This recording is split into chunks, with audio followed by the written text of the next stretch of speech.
Hi, everybody. Welcome to Busy Living Sober. This is Elizabeth Chance, host of Busy Living Sober.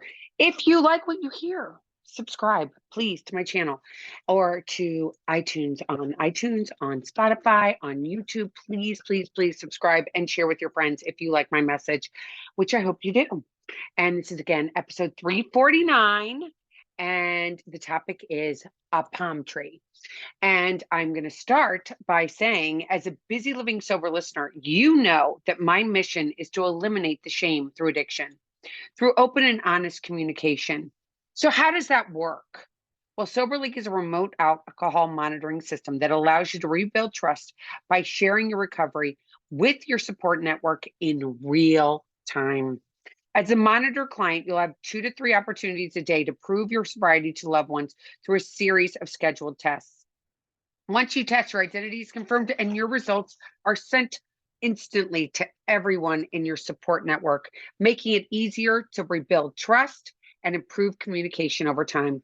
To learn more about SoberLink, download the resource guides, tips for keeping busy living sober, or to request a $50 promo code by visiting www.soberlink.com/BLS for Busy Living Sober.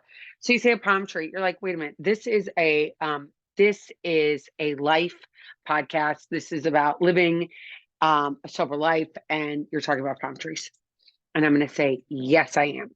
We are not talking about real, I guess we are really talking about palm trees. I'm not talking about so much like how to maintain a palm tree and all the rest.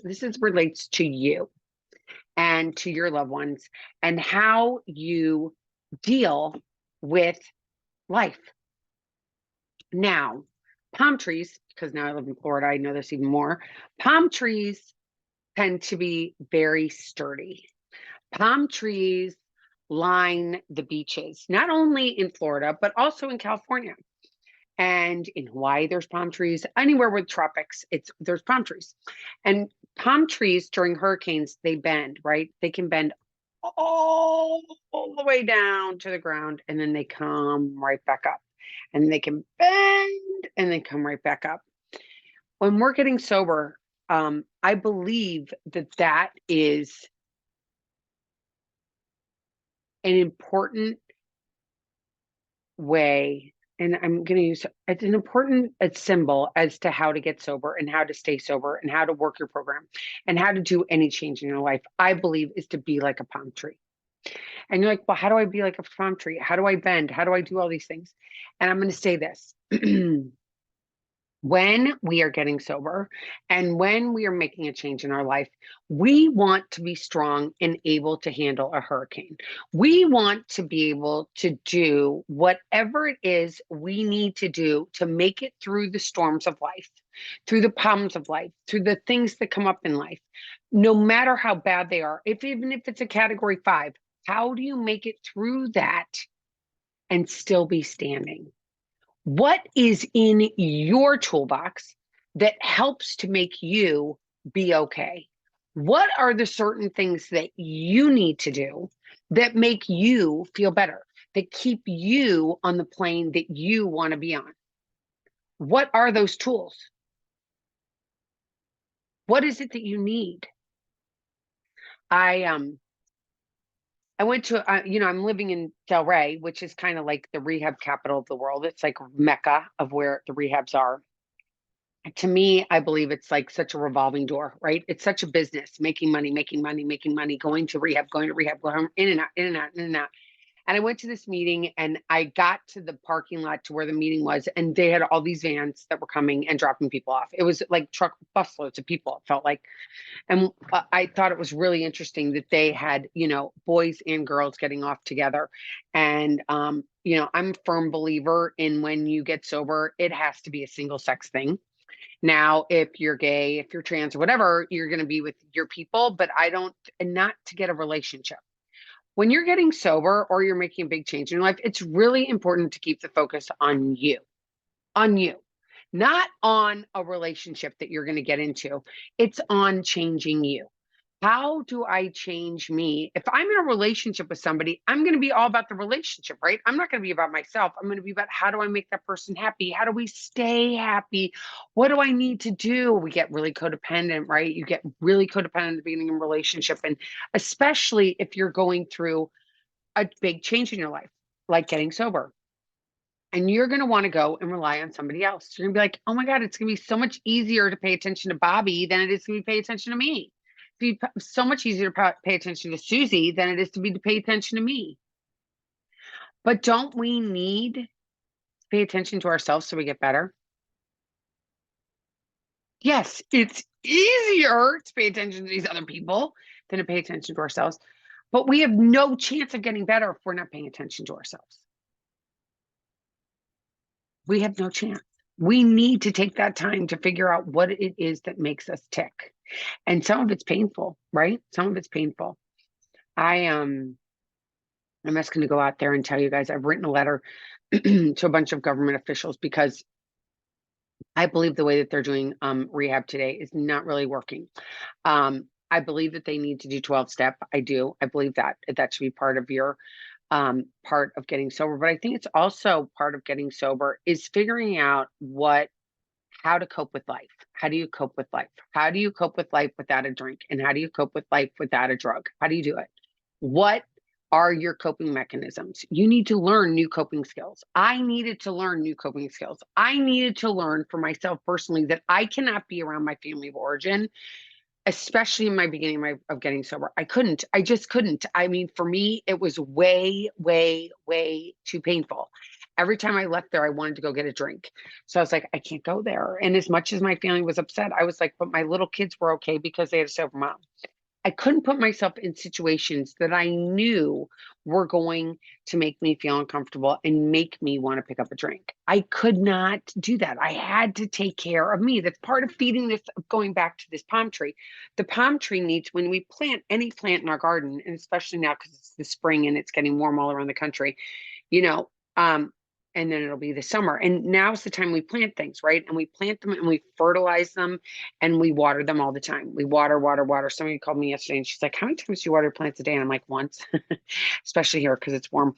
But we nourish those plants. We have to nourish ourselves like that palm tree. So again, we are firm and we are strongly planted when a storm comes, maybe even a two category two, or even one. We want the smallest thing can take us out, right? The smallest thing can get us off our track. But we want to be firmly planted so that we don't need to go and fall into the trap where we mess up again. So staying firm, learning what makes us tick. What is my coping mechanism? When I'm feeling out of kilter, what do I need to do? I have to remove myself. We need to learn that while we're getting sober in that first year. We need to, first 90 days.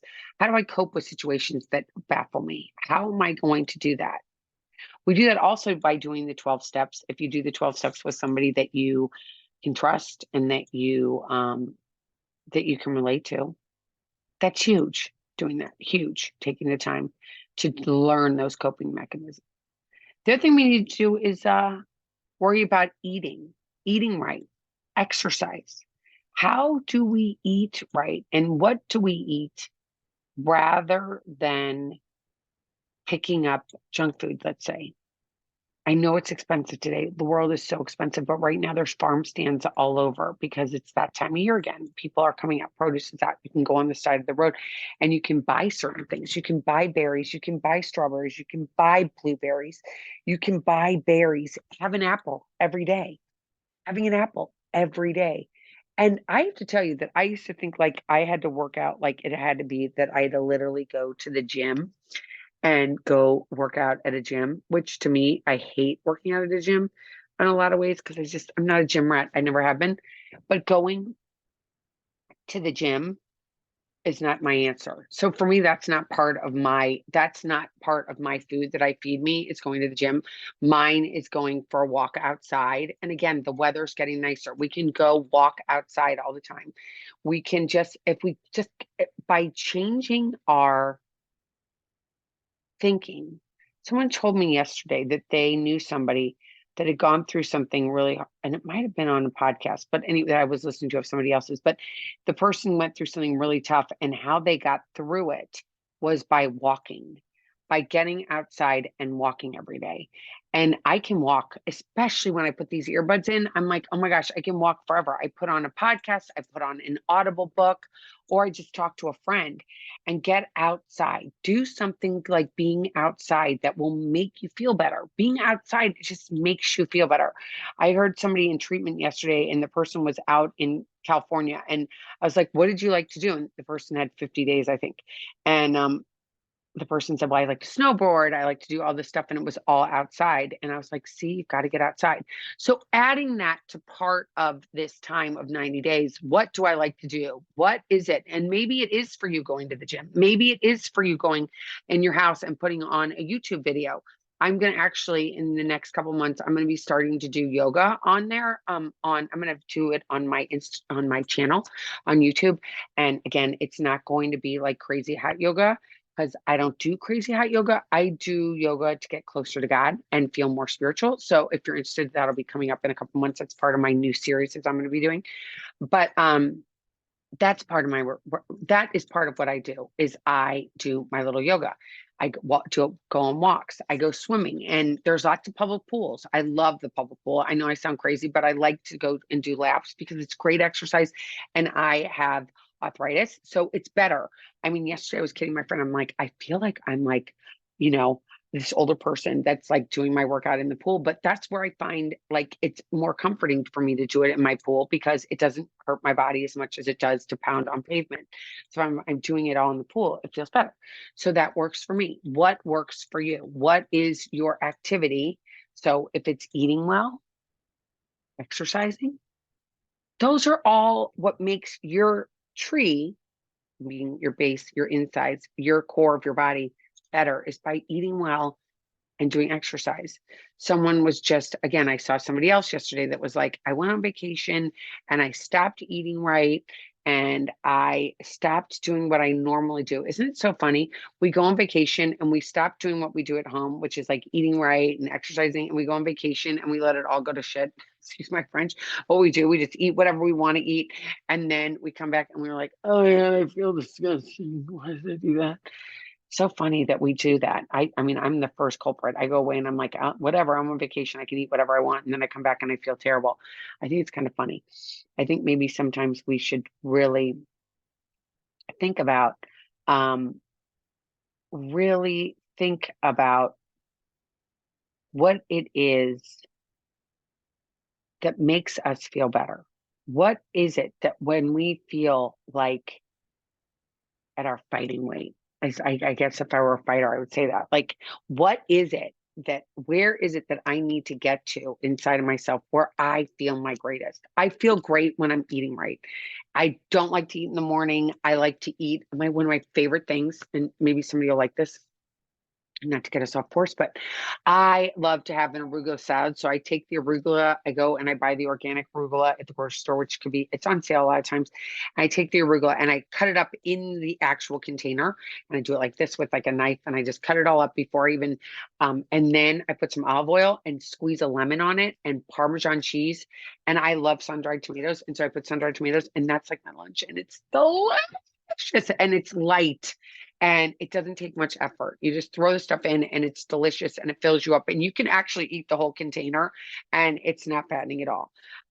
It's much better than having a hamburger or something that you can get on the go. Literally getting one of those salads, and you can make it at your desk. You can cut it up in the container, and then I just shake it with a little bit of olive oil and the lemon, and it's just delicious.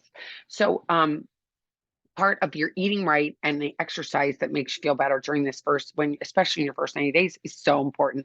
And I revisit these things, by the way, that I did in my first 90 days. I revisit them all the time at this point, and because I feel like the longer you stay sober, the more you even have to work at this and realize like I've got to stay balanced and not let my ego go, oh my gosh, you've got this much time, you're better than everybody else, because I'm not better than anybody else. I just have been doing it for longer. Okay. I've just been doing it longer. I've just been doing this longer. I'm not any better than anybody else. Okay. If anybody out there tells you they're better than you, that's a big fat lie. Nobody's better than you. Okay. You've got this. People just might have a little bit more education than you do about it, but that doesn't make them better than you. I want to point that out. That does not make that better than you. So getting your tree firmly planted. I talked about these couple things, just a couple things. Coping mechanisms, exercising, eating right. How are you going to take care of you? What are your tools in your toolbox that are going to keep you in the place that you want to be? It doesn't matter what anybody else wants you to be. How are you going to stay firmly planted in the storm? So you don't need to pick up. You don't need to go back to what you used to do. How are you going to stay firmly planted? It's hard. I'm going to tell you this. It's hard because I think as human beings, we have this belief that we need to be martyrs in some ways. And we believe that we need to, like, I don't know, go through painful things when it doesn't have to be so painful. It doesn't have to be so painful. You know, the benefits of not drinking or putting down sugar or putting down a cigarette and or whatever it is that you are battling right now, the benefits of putting it down outweigh so much the way that you feel, obviously, when you were doing the thing that you're trying to change. It's true. The benefits outweigh that. You wouldn't want to change if what you were doing was happy, joyous, and free. If what you were doing made you happy, you wouldn't want to change it. So realizing that, I'm just going to finish with this, playing the tape. You have to play the tape. And I remember when I was I still remember this like it was yesterday. When I was getting sober, I remember my sponsor saying to me, "You need to play the tape." And I'm like, "What do you mean I need to play the tape? What tape?" She's like, "The tape." And I can't use my glasses on one here because you can see me reflecting out of my glasses if you're watching this on YouTube. But anyway, she said, "Play the tape." And I again said, "What tape?" And she said, "The tape of what your life was like that got you to this point that you wanted to change." So I would play the tape of what it was like to wake up in the morning. I can still remember today, waking up in the morning after drinking a lot, and that feeling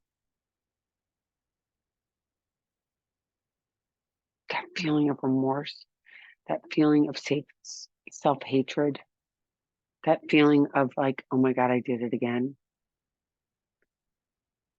That feeling of like, oh my God, please help me. I can't do this anymore. I still remember that. So I played that tape. I remember myself waking up in my house in Wayne, Pennsylvania, waking up and going, "Oh my God, I did it again." I hope I don't ever forget that, because the gifts of doing this completely outweigh what it was like to pick up that drink and be out there with everybody. Oh, I don't know, still makes me want to. So I spent my first year of recovery literally planting my palm tree. I had to get comfy with me. How are you going to get comfy with you? What are you going to feed your soul? What are you going to feed your body? What are you going to change? What are you going to do for you? What are you going to do for you? Are you going to start taking those walks? Are you going to start going to those meetings on Zoom? Are you start going to go and actually get in your car and drive to a meeting somewhere in your neighborhood? Are you going to pick up the phone and call somebody? You can always write to me at Elizabeth, ELIZABETH, at elizabethchance.com. And chance is spelled exactly like take a chance. ELIZABETHCHANCE, elizabethchance.com. I want you to know this, you're not alone. I know we all think that a lot of times we're so alone, but you're not. And I promise you, I will write you back. I always write everybody back right away. And I want you to know that this is a journey. Take care of your palm tree. Take care of you. You want to be able to weather the storm no matter what. You want to be able to make it through a category 1. You want to be able to make it through a category 2, even a category 5, knowing that you're okay. But what tools are going to be there for you? What are you going to do? If you have any questions or ideas, please write to me. And please know that you are not alone. And I will be back next week. And until then, keep getting busy, living sober. Bye-bye, everybody. Take care.